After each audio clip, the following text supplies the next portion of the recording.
Make yourselves comfortable. Tonight about victory. What is victory to a yogi? Should be rather fascinating. How many have found that through doing yoga you got mentally some straightening out? Wow! That straightens us out too. Me too. Good. There's a beautiful song from West Side Story. There's a place for us, somewhere a place for us. This yearning of these two lovers to find a place where they could live together in peace without everybody being angry and furious, without death threatening left and right. There's got to be a place where we can live happily, where we can get along, where there won't be so many biases and stresses and prejudices that we live in danger or live with so much resentment from the community. There's got to be a place. And yogis feel the same way about life. They look at life and they say, I know we're better people. I know I'm a better person. I know I could be more loving and wise and compassionate. I know it. I know it. We sense there's got to be a place where we can express our inner self more fully and freely. The wonderful person we know inside. Let it on out. Let it bless this earth. Let it help people out. Let it encourage people. We know that there's a better life. There's got to be a better way of expressing who we are. Due to various problems and stresses and a lot of ignorance out there, people get murdered for nothing. By accident, or for a car, or for a pair of shoes. We all sense there's got to be a better way to live, a better place to live. It shouldn't be such a difficult thing to get along, to have systems at work, police systems, judicial systems. It's got to happen. We just sense this is crazy. Living at such a limit level of our own being and of society's consciousness. It's got to be a better way of being, living, and sharing, and loving, understanding, or solving problems. Got to be.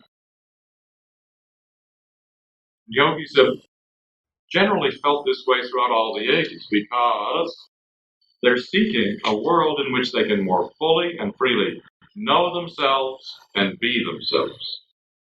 From this inner realization of who and what we really are, to make this world a better place, a safer, more loving, kinder, wiser, more prosperous, beneficial place. There's a place for us. There's got to be. And yogis submit that place is found by knowing your inner self.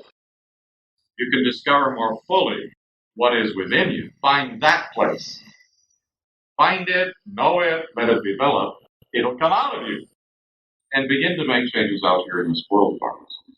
Find that place inside.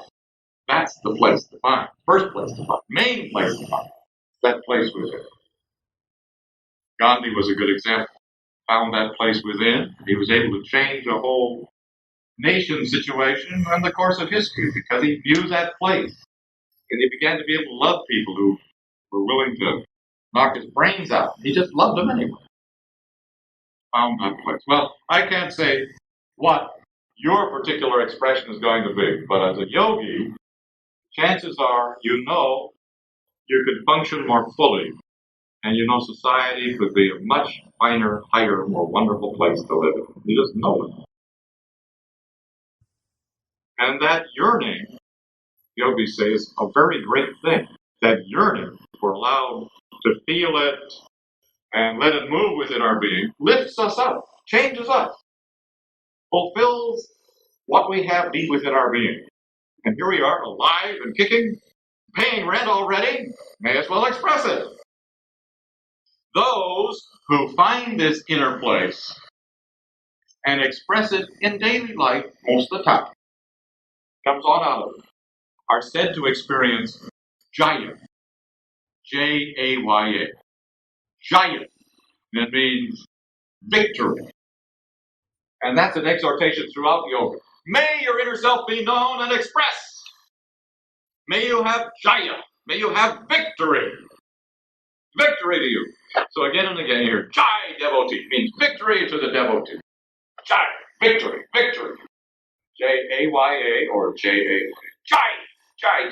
Wishing you well, wishing you victory in your explorations and in your expression. So that's one of the main understandings of yoga, that we have this victory, this inner discovery, and this expression of what we find deep within our being, which is so utterly wonderful. To have victory, to be able to express from deep within our being, and to be able to live a life more in accord with who we really are and what we really are, we have to pass through an interesting series of forces. Anybody you admire who's really done some magnificent work on this planet, chances are that person has overcome these same three forces. Every day we go out the door. There are three forces that we can either use and use well, or they stand in our way. So victory is had by being able to work with these forces, to be able to understand them, and to be able to move forward with their help, not with their resistance. Jaya, or victory, is based on overcoming what are called the three forces, or the three gunas. The word is from India, the three gunas, G-U-N-A-S, the three gunas. G-U-N-A-S, the three gunas. Anybody you admire, chances are they've overcome, to a great extent, the three gunas. And when you're at your best, there you are. You have risen above the gunas, the three gunas. So yogis like to explore. What are they? The first guna is called tamas. T-A-M-A-S, guna. Guna 1, tamas. And a person who has lots of tamas guna is called a tamasic person. Tamasic. Tamas guna, we're suffering it, or it's in charge. When? I don't want to try again. Do I really have to go out there again today? And work or whatever. I don't want to try. I don't want to work. I don't want to feel more. I don't want to be nice. They're not nice to me. I don't want to be nice.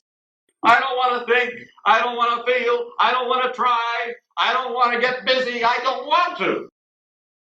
Tamas guna is the quality or the force that we've all got to deal with. It's the force that makes us feel like becoming inert, like a stone. Wants to make a stone out. That comes soon enough, you know. You get in a box and go under the dirt 6 feet. That's enough stone for me, okay? And your body, oh, forget it. Anyway. Tamas guna, the force that tends to make us inert. I don't want to think so. I don't want to understand this. I don't want to try again. I can't seem to get it. Tamas guna. I don't want to try. I don't want to think. I don't want to feel. I don't want to try again and again. That's a normal force in our lives. And some people say, since I don't want to, I won't. And they become a stone. They become people who don't do much, or think much, or feel much. They get their wish. Tamas guna. They are sitting on the couch and they're a stone. A lot of people, life's too painful, I'm going to drink and sit here and become a stone. I don't want to think about my past or my problems. I just think I'll drink, or I'll medicate myself. That's tamas guna. Life's too hard. Or people who are in great despair. Life hurts too much. Don't want to do anything. Depression. Hurts too much. Too much frustration. Why should I send out one more resume? Why should I try for a job? There aren't any jobs. And we can have all kinds of excuses about why we're not. They discriminate against Blink, blink, blink, blink, blink. There's so many ways to explain Thomas. That's a rough situation to be in. Before I go on to the next one, I'd like you to do a little inventory. Yogis like to consider, maybe once a month or every 3 months, what are the tamasic influences in my life? Like, you eat some foods that make you feel like a stone. You don't feel energized, you feel wiped out by the food. Or are there movies that make you numb and don't raise your consciousness or make you a more constructive person? Are there, in other words, foods, recreations, relationships with others? Some people are so depressed and down or critical, we end up being with them a lot. We think, yeah, they're right. Life is meaningless. Nobody knows what they're doing or whatever it might be. You can have relationships that are very tamasic. So, also, you can have habits that are very tamasic. So just make you basically self-destruct. You don't want to try, you don't want to think, you don't want to try again. Don't want to be more conscious, don't want to go forward. I'd like you to take a minute and just begin this exploration, because regularly a yogi wants to see, do I have tamasic influences? Because you can bet not going to be successful or happy while this force is at what tamas do. And it's so easy to just subscribe to it. So that said, just with your pad and pencil or in your mind, make a note of the influences in your life which are tamasic, in terms of relationships, foods, recreation, and other activities. Consider if you've got it. Go ahead, take a look for a minute or two.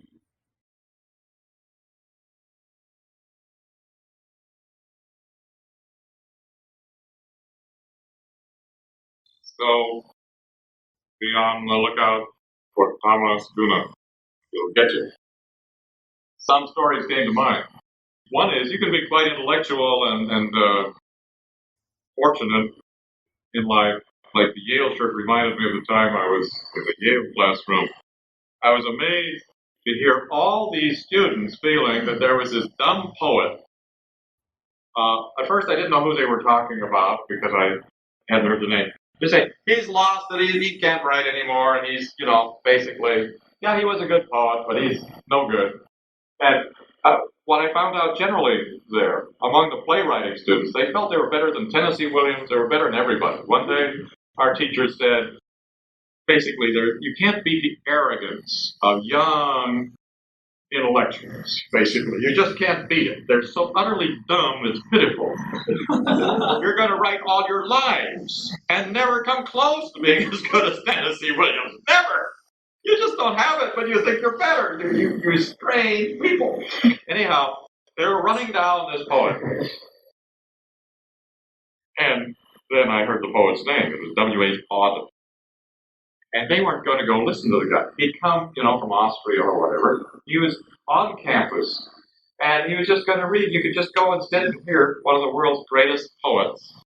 Certainly one of the greatest of this century, but many centuries. A really great poet. And you could just go sit and he'd read to you his most recent writings, which were utterly brilliant and warm, incredibly great language. Oh, I was so privileged to be there. But you can get tamasic, so you don't walk like a few yards to hear W.H. Auden. And so you feel your efforts are better than his. You can't be, people get so utterly arrogant. He was saying that, He says, I've been hip deep in creative people all my life. You can't believe how arrogant they are and how it makes them so stupid. So, you can get very stupid. Stupid. Not here. Not thinking, not aware. Tamas guna.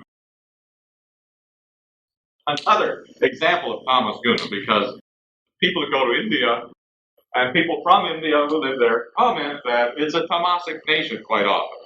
Like a guy could drive forward a few feet to let you get out and go on your way. But no, he will not do it.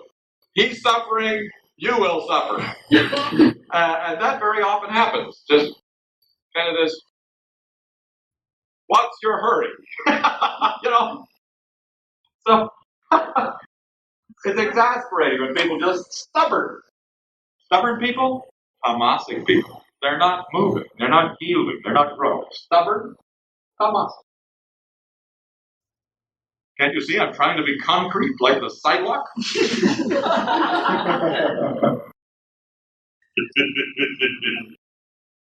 So, tamas guna.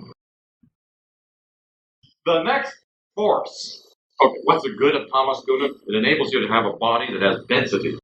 Tamas guna is a force that enables you to have a body and maintain it and occupy time and space and be a distinct speck in time and space. So it keeps you together. Gives you density. But there is such a thing as too much density.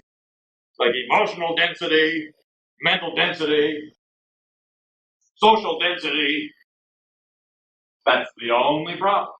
Everything gets dense. If tamas gets heavy. Oh, good. Tamas good is when everybody's mad and nobody's doing anything to improve the situation. Next force is called rajas guna. Guna means quality or force. Rajas guna. And a person who's got it is rajasic. And rajas guna means go, go, go. Whatever the answer is, go, go, go. Don't know what to do? Go anyway. Gotta get the bugs. Yeah, we got bugs. Let's spray the air. It won't kill them. We killed the bugs. Yeah, but it floated down into the soil. And the soil got full of poison. And the grass came up full of poison. And the cows ate it. And the cows died. This happened. Guess in what nation? And so the farmer who spent his whole life developing 200 dairy cattle, he's got to personally kill them all, and then he goes straight to the mental institution, because that was his life work, and he has done the most heinous thing in his life possible, but he had to kill them. Get the bugs! Oh, that's right, it could land on the soil. It could go into the water. So we end up with penguins, the South Pole, with DDT in their livers. That's rajas guna. Go, go, go! No matter what, keep going. What if it's dangerous? What if it's harmful? What if it's creating all kinds of problems? What if it's killing people? Well, that's awful. But we gotta go. We're busy. We're famous for being a leader among nations in terms of rajas guna. We've got the energy, we go, go, go, but often we don't consider the consequences. We don't consider the meaning or the purpose. We're just busy. And away we go. And then we repent at leisure. And very often, we start funds and do all kinds of things, create all kinds of chaos. So, as individuals in our life, we're often told, gotta keep going. So a lot of times people get up, have breakfast, freeway, work, and then freeway, and then dinner, and TV, and bed, and 40 years goes by, and they think, it was pointless. What was I doing? It had no meaning. What was it about? And it's over already, Here, I have a life, a chance to make life count. Again and again, we just go. Rajas guna. Don't know what we're doing, we're just busy doing it. Not that conscious, not that purposeful, not that constructive. Just go, go, go. Rajas guna. Tremendous force. We got it in aces. We can really go.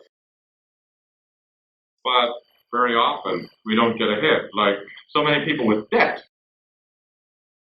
Often they get married and they put everything down on the credit card and everything. Buy, and then they slave.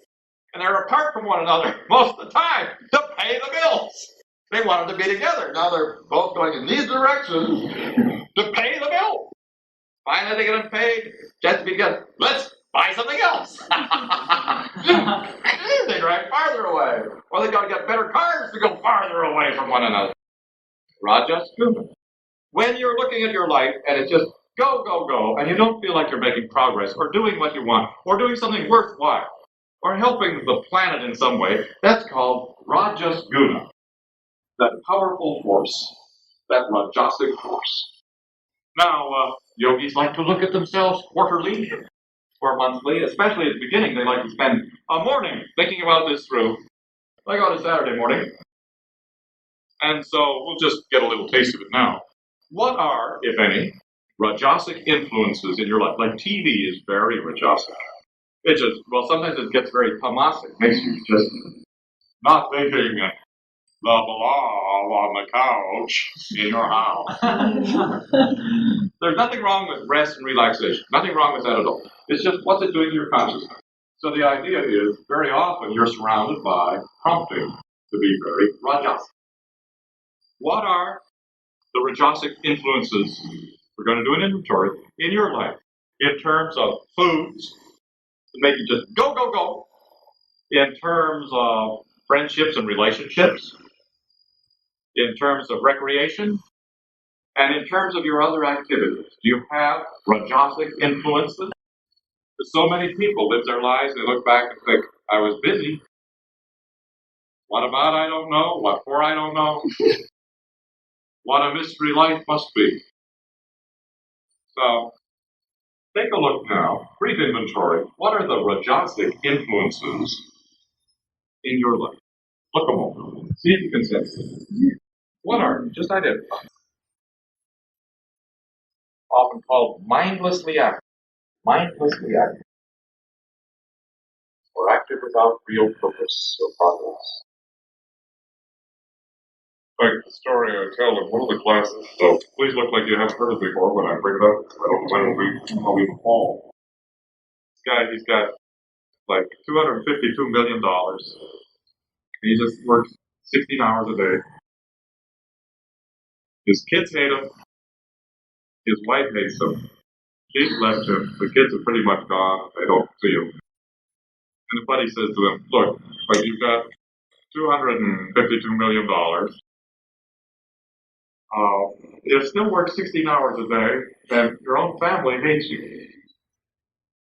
What are you doing this for? He said, for one more dollar. For one more dollar. I love his mind. Anyway, amazing, isn't it? Okay. For one more dollar. Rajasguna is better than tamasguna. When you are sitting around and being a stone, it's not good for you. One of the main secrets is you don't have to overcome tamasguna so much as attune with rajas. In other words, when you are just being a stone, you don't want to think, you don't want to try, you don't want to feel anymore, it hurts too much, or you're too depressed or whatever.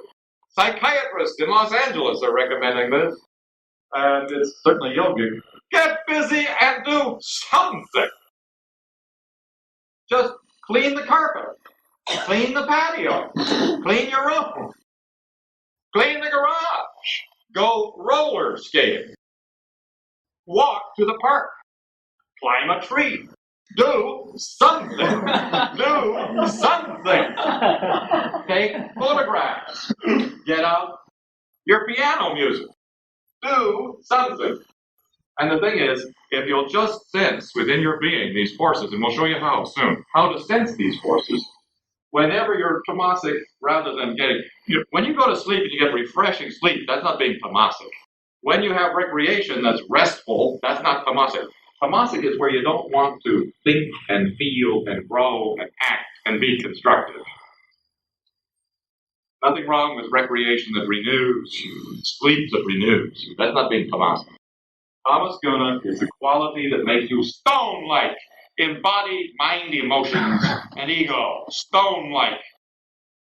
And if you will be calm enough and do the technique we're going to show you, you can tune your radio over to Rajasguna and find you can be active. Suddenly, instead of just a blah weekend, you can have a busy, eventful, fun time. We'll show you how to do this. Anyway, if you can get into Rajas, it will help free you of tamas. The third one, The third powerful force that we have to deal with, and all successes have dealt with this too. 3. Sattvas. S-A-T-V-A-S. And the adjective is sattvic. Sattvic. What a sattvic person. Sat is one of the main words in Sanskrit for truth. Sat, truth, or reality. So you're getting real. Sattvas guna is being conscious while you act. It's not mindless activity. It's becoming conscious and purposeful. Whether you're washing the dishes or the lawn, I guess spraying the lawn, you don't wash the lawn. Spraying the lawn. Sometimes it's a good idea to get out and wash the lawn, you know? Before all that stuff goes down to the sea and kills all the fish, you know? Anyway, Sattva's guna, Sattva's force. That force within your being that makes you conscious while you act. Purposeful, choosing. Sattva's guna. And you know what? A sign that you're doing yoga well is that as you shed the tension out of your body and the turbulence out of your mind, you probably from the first time you do yoga become more sattvic, more capable of sensing, being conscious, sensing your inner self, being conscious as you move about the planet. Sattva's guna, a sattvic person. A yogi, anybody doing yoga, gets more sattvic. You can be more active, but you'll be more conscious as you move about. And if you're getting spaced out, that's because you're discovering higher levels of consciousness and not bringing them down into your body and into your daily world. You get higher levels of consciousness, it's your duty to bring them on out into your kitchen, your patio, your office. You got to bring them down and out. Spacey is not sattvic. Another way to understand sattvic is you're balanced. One of the beautiful ideas of sattva is you're leading a balanced or harmonious existence so you can begin to sense your inner self. So sattva always implies that you are reflecting your inner self. Instead of reflecting the chaos out there or the pain out there, a sattvic person reflects by their attitude, behavior. They're reflecting what's inside. This marvelous core consciousness called your Atman or your true self. Creative, peaceful, joyous, loving. You're reflecting it. Sattva, reflecting the inner self. So it's a natural thing as you practice yoga. Think about it. As you began yoga and shed the tension and turbulence, is it not true that you became more conscious as you acted and moved about on this planet? How many found that that was true? See, good, wonderful. Bravo. And it'll happen. It's not happened yet. Now, what yogis want to do is little yoga. Get out the mat, shed the tension, shed the turbulence, do a little yoga, and you get sattvic. So, just naturally by practicing yoga, you get sattvic. You begin to have a more profound sense of well-being and wholeness and a better way of conducting life. And life that has meaning and that has constructive effect. Wonderful stuff. Sattva's guna. Okay. What could possibly be wrong with getting sattvic? Nothing. Nothing could be wrong with getting sattvic. Especially in beginning yoga. It's very important to get sattvic. But there is something, as you get advanced, there is something to know about. Can you imagine what could possibly be wrong with getting sattvic? Is there any possibility?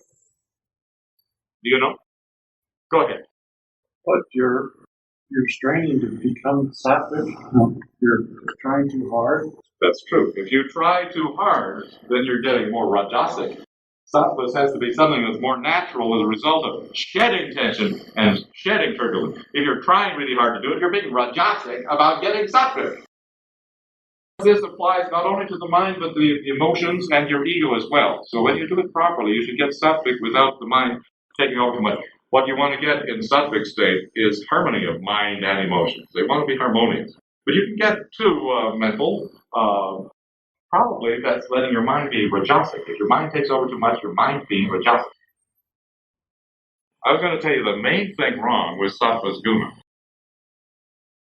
When you do it, when you get well, so you're not being made into a stone or a mindless idiot running around the planet.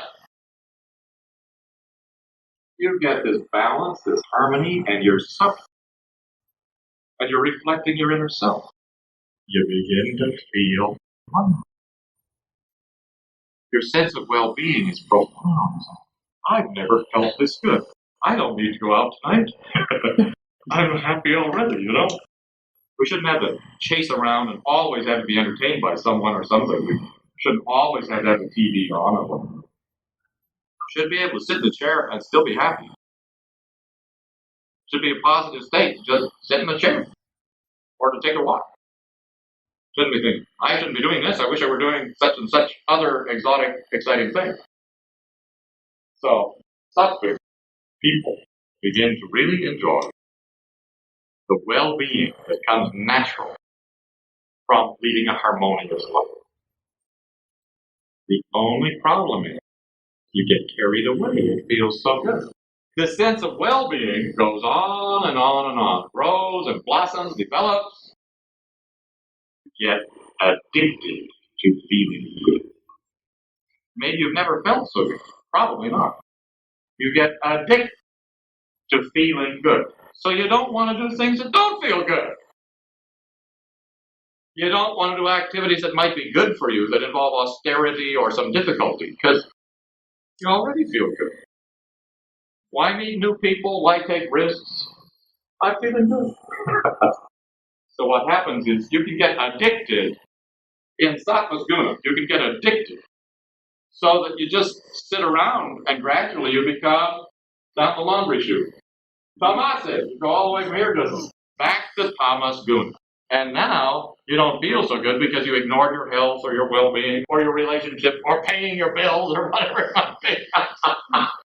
You got tamasa. So that's the only danger. You need down the road, when you get really sattvic, the willingness to go beyond, or a kick in the pants from some guru or somebody like that, to say you're getting too sattvic. And here's how you go beyond. That's the only problem I know about sattva students. You get addicted to it. You're not here just to reflect your inner self. You're here to realize your inner self and live from your inner self, not just a reflection of it, but from the real inner self. That's a very high state that we call liberation or self-realization. Okay, here they are. Now, what are the sattvic influences in your life? Obviously, yoga is one. It's just designed to help you find this harmony and this wonderful accord and this wonderful well-being. So that's one great thing. What are the other sattvic influences in your life? People, parents, maybe not.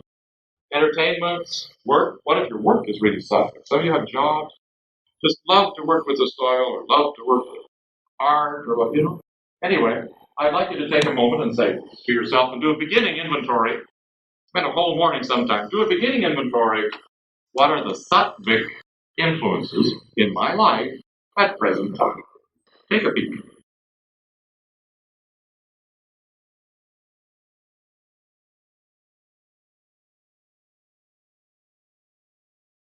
Do you have sattvic friends? It's so nice to have sattvic friends. Hopefully a sattvic marriage where the two of you can help one another to be conscious, growing and glowing, delighting one another, shining out on the planet, hopefully. Anyway, when you're able to work with these three forces, tamas guna tends to make you inert. It also gives you the ability to have a body and stay on this planet and have some density. It's just you don't want everything to get dense. Rajas guna enables you to move, to breathe. Any kind of activity is empowered by the force of Rajas. Great thing. Only thing is, it tends to be mindless unless we do something about it. Sattva's guna is conscious, meaningful, purposeful activity, balanced activity. When you work with these three, you get Jaya, Jaya, victory. And now here's a beautiful way to do these well, to find out what they are, to find out what's going on inside you, and to have victory. If you get this down, the gunas will help you the rest of your life. And chances are this week, a few minutes a day, you can get this down. As soon as you get to your working with them, noticing them, they'll help you. So, that said, here's the difficult assignment. Go sit in the park, or in your backyard, or in some beautiful place like down by the water, and witness what's going on. That is to say, without a lot of mental commentary, just look at the people going by, the kids playing, the waves coming in, or the blossoming of the flowers, or they're waving in the wind, the trees. Just witness, just like you're seeing clearly, keenly, with appreciation what's going on. Try not to make too many commentaries, just witness what's going on. When you can do that, witnessing, guess what's going to happen to you? You're going to recognize it. But we start, basically, either in the park or some other suitable place, like in France, of course. You sit out there on the street, watching everybody go by, having a little espresso or who knows what. That's just a wonderful custom over there. You just sit and you look out at the world going by, just utterly content, king or queen of all, just sipping and practicing, witnessing. Okay, so we'll start with this particular room. These are fantastic people in here. Just for the first while, without a lot of commentary, with the goal being to notice, just witness, like a very fine witness, like you could report everything back, because you see it so clearly. Look at one another, and look at the room, and the pipes, and the soffit, this is a soffit, and anything else that appeals to you, just witness well what's going on in this room. Who's here? What's going on? Notice with keen, fresh eyes, whatever you behold. Get good at witnessing. Really important technique, not that hard because we're interested people, we're curious. So just witness what's going on. Feel free to look at people and turn your head and have a ball. Witness.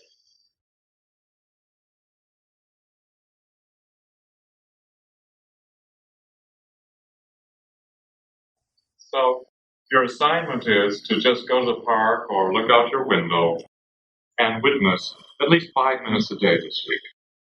But the next phase, when you get so you can do that, and you're not jabbering about it, you're just watching it and hearing it and feeling it, mainly seeing and hearing. Hear the voices and the music of the kids in the schoolyard, or the birds, the traffic, all these interesting things. When you can witness well, and close your eyes. And the same way, witness what's going on inside. The thoughts coming and going, the feelings coming and going. Just witness them. Just like, it's so important to start with the park. But try now for a minute or so to witness the play of awareness that's going on inside you. Your thoughts, your feelings, any other sensations inside. Witness what's going on inside as well as you would do the park. Go ahead.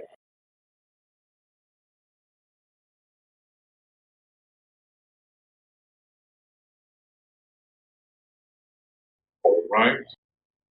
This is called witness consciousness.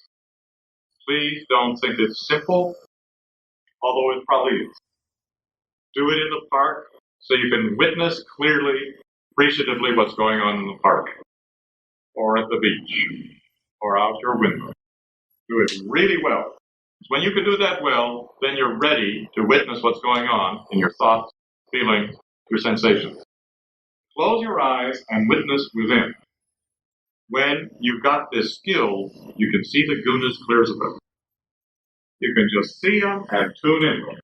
You can just recognize them so easily. What's going on? What these forces? When you can witness your thoughts and feelings, the propelling force behind your thoughts and feelings is the gunas. You get to be an ace Just recognizing the goodness, knowing what's going on, and what to do about it. Your Thomas, step up to Rogers, step up to Suffolk. If your suffix, stay this way unless you're getting addicted to feeling good. Then if you're addicted to feeling good, for now's sake, even though I love my state of well-being, it'd be constructive, truly constructive to go and take that course in calculus or whatever. It'd be constructive to go to talk to my neighbor while we're having ill will. It's better to deal with it than to just sit here and hide and feel groovy by ignoring the problem. Better to deal with the problem. So for now, if you get the suffix, it's great. Enjoy it to the full, unless you are avoiding things that are important. Then you're going to have to say, how do I have victory over suffix? And it's basically by making choices, not for well-being and feeling good, but for what is best overall. And there's much more to it, but that's a good way to start. Well, folks, have you had a nice evening? Quite a suffix time, I suppose.